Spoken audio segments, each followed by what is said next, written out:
Boom, the second Blake Shelton boots hit the polished floor of the view, the air in the studio turned electric. Like a thunderstorm rolling in over the Oklahoma plains, you could feel it in your bones. This wasn't just another country star promo. This was a collision waiting to happen.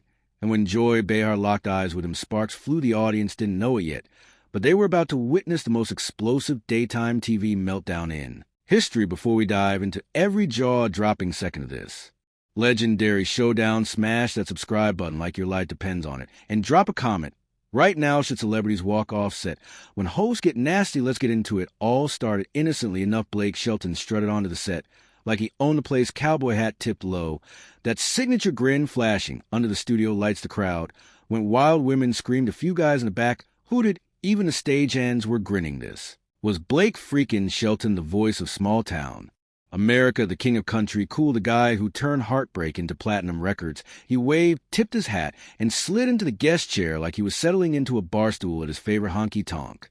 Then Joy Behar opened her mouth. Well, she said, her smile sharp enough to cut glass, look, who decided to grace us with his presence. Blake Shelton, the voice of rural America, or should I say a very specific part of rural America. The audience oohed. A few nervous laughs rippled through the crowd. Blake's grin didn't flinch, but his eyes, they narrowed just enough to let you know the cowboy was locked and loaded. Good morning to you too, Joy, he drawled, his Oklahoma accent thick as molasses. Always a pleasure to be here with you lovely ladies. Whoopi Goldberg tried to smooth things over Blake. We're so excited to have you tell us about the new album. But Joy wasn't having it. Oh, cut the charm, offensive Blake, she snapped, leaning forward like a prosecutor examining a witness. Let's talk about your small-town values. Shtick you act like living in a town with. One stoplight automatically makes someone more moral, more patriotic than the rest of us city slickers. The other hosts, Sunny Hostin, Sarah Haynes, Alyssa Farrah Griffin, exchanged oh no glances. The temperature in the room just shot up 20 degrees. Blake leaned back, crossing one boot over his knee. I never said that, Joy. What I did say was that small towns teach you things: community, helping your neighbor, working hard for what you got. I didn't say we're better, just different.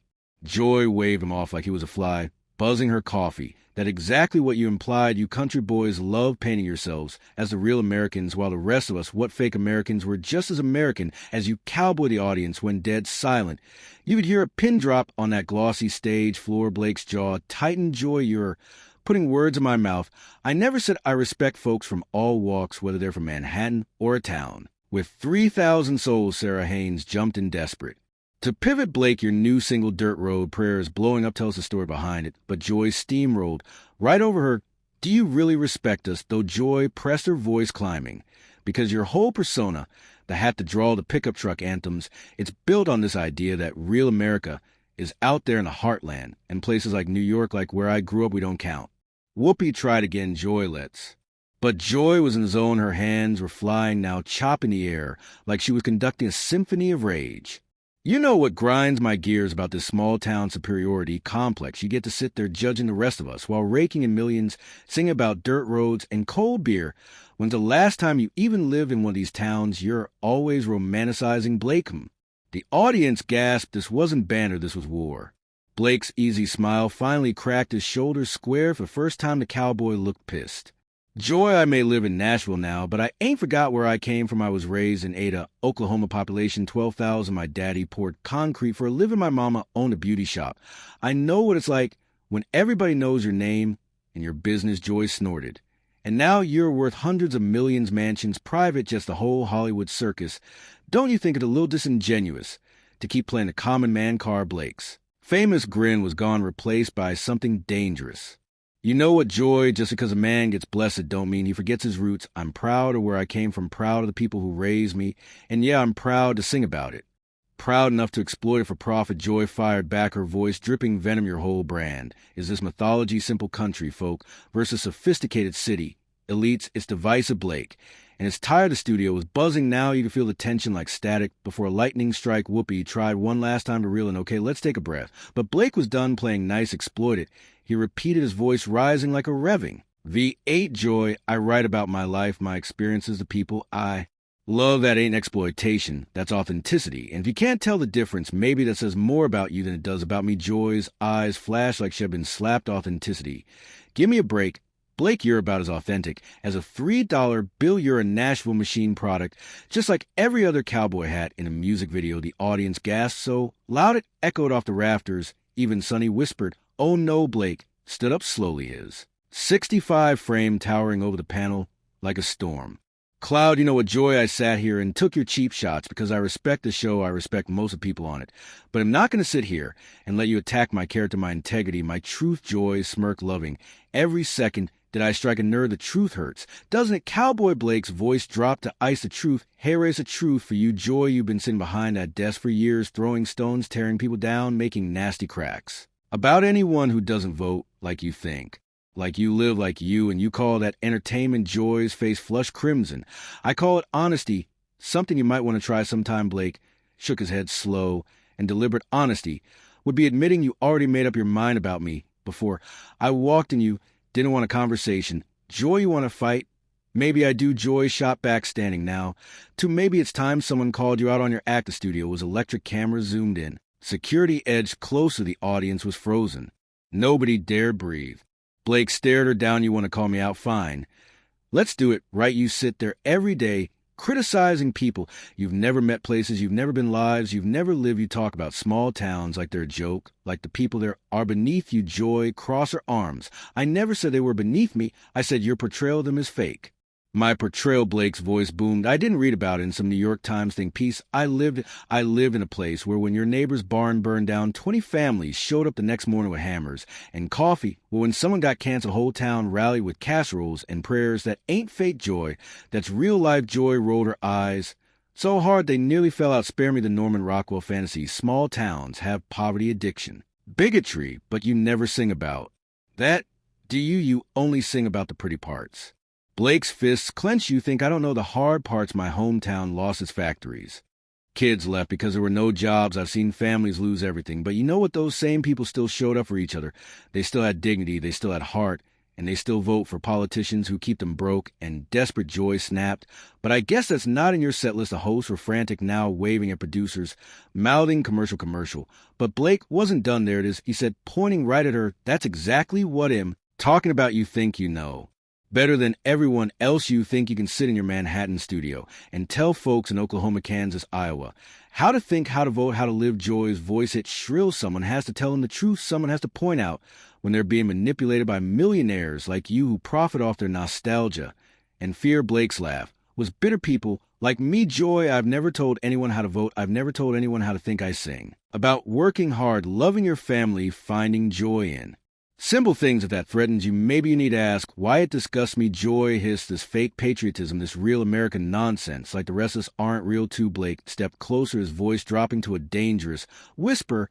"You know what disgusts me, Joy? The way you talk about patriotism, like it's something to be ashamed. The way you mock people who love their country, who respect the flag, who honor veterans. What's fake about that?" Joy shot to her feet, chair scraping like a gunshot.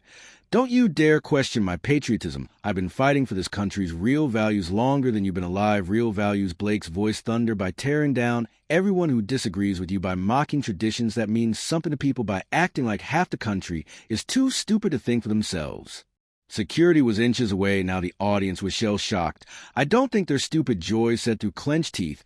"I think they're being lied to by people like you who tell them their problems are someone else's fault." Blake shook his head. "Joy, I've never blamed anyone in my music. I sing about hope, about community, about love. If that's controversial to you, then you're the one with the problem." Joy mocked him. "Simple things like what's sitting on your porch with a beer, pretending the world isn't crumbling." Blake's face went red. "You're damn right. I like my porch and my beer because I have to deal with people like you, people who think they're smarter, better, who think they've got all the answers. It's nice to find a little peace." Joy laughed harshly. "Peace? Is that what you call ignorance? Now I call it contentment." Blake fired back. "Something you clearly wouldn't understand. You're so busy being angry at the world, telling everyone how wrong they're, you forgot how to just be happy." Joy's voice cracked. "How can anyone be happy when there's so much injustice? How can you sing your little songs while people suffer?" Blake's anger melted into something like pity. "Joy, people have been suffering since Cain. And Abel, you know what gets them through? Community, faith, hope, love, the same things. I sing about the same things you think are worthless. They're worthless when they're used to keep people from demanding better." Joy's shouted voice shaking. "And who decides what's better?" Blake asked dead. "Quiet, you, the media. Politicians, or maybe just maybe people, are smart enough to decide for themselves. Joy slammed her hand on the table, not when they're manipulated by celebrity millionaires who pretend to be just like them Blake. When still, then slowly he reached up and took off his cowboy hat. He placed it on the table like he was laying down a gauntlet. You're right about one thing, Joy. I am a millionaire. I do live different now. But hey, race, where you're dead wrong. He leaned in voice low and lethal. I've never pretended to be anything I'm not. I've never lied about my success. I've never hidden my wealth. Can you say the same?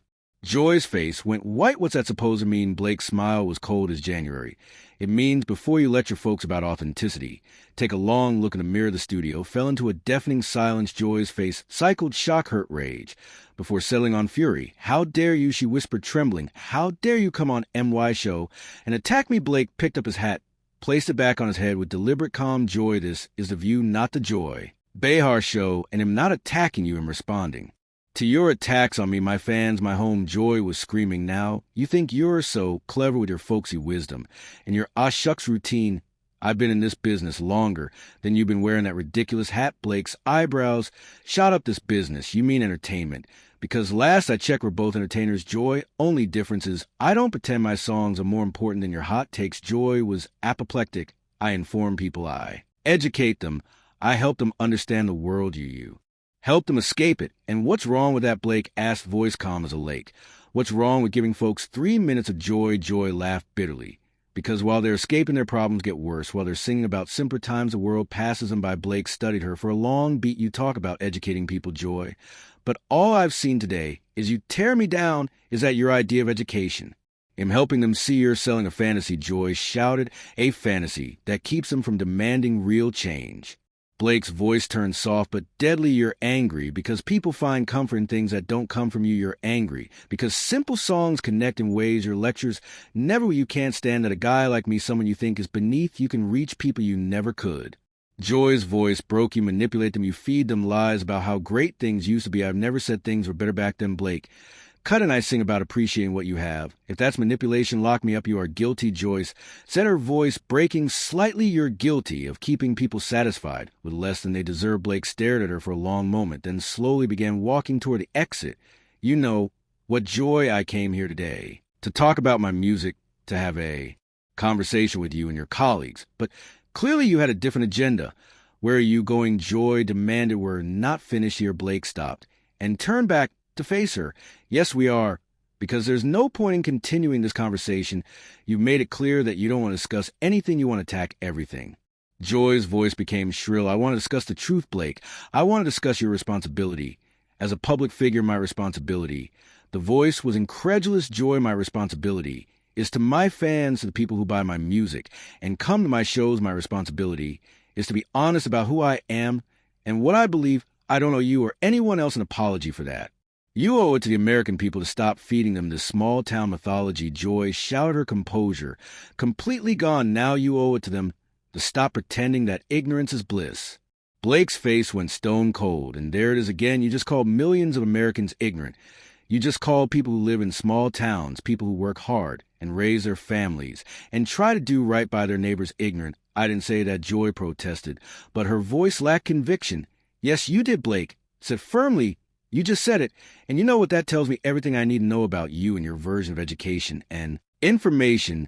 Don't forget to hit the notification bell to stay updated. Subscribe for more powerful video.